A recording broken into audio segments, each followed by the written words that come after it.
محمد علی جناح رحمۃ اللہ تعالیٰ علیہ کا جو ہم پہ احسان ہے وہ رہتی دنیا تک رہے. آج اگر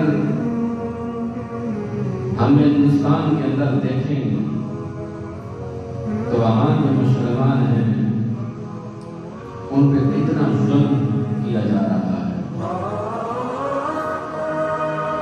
اور پھر فلسطین دیکھیں جہاں قبلہ اول بھی آزاد ہے، یعنی کسی کو آذان، نماز، قرآن پڑھنے کی اجازت نہیں. تو اگر یہ احسان جسے پاکستان کہا اگر نہ ہوتا تو شاید آج ہم بھی غلامی کی زندگی بسر کر رہے ہیں. میں جب سوچتا ہوں تو دعا نکلتی ہے کہ مالک جنہوں نے اس کا نام بھی رکھا ہے نا ان کی قبر میں بھی کروڑ آباد کرتے ہیں.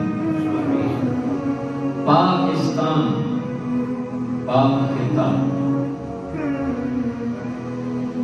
اس روئے زمین پر پہلی اسلامی ریاست میرے اور آپ کے کریم آقا صلی اللہ علیہ وسلم نے بنائی، جسے مدینہ رسول.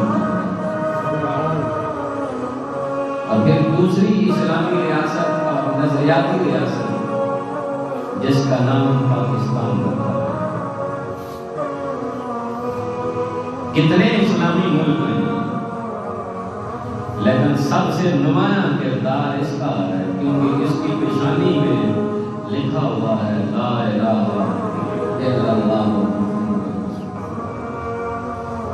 تو اس لیے میں دعا گو ہوں بانی پاکستان قائد اعظم محمد علی جناح رحمۃ اللہ تعالی علیہ، آپ اور آپ کے جتنے رفقا آپ کے ساتھ تھے اس عظیم قربانی میں اور ایک عظیم نشانی میں، اللہ تعالیٰ ان کی مغفرت فرمائے، درجات کے اندر بلندی عطا فرمائے.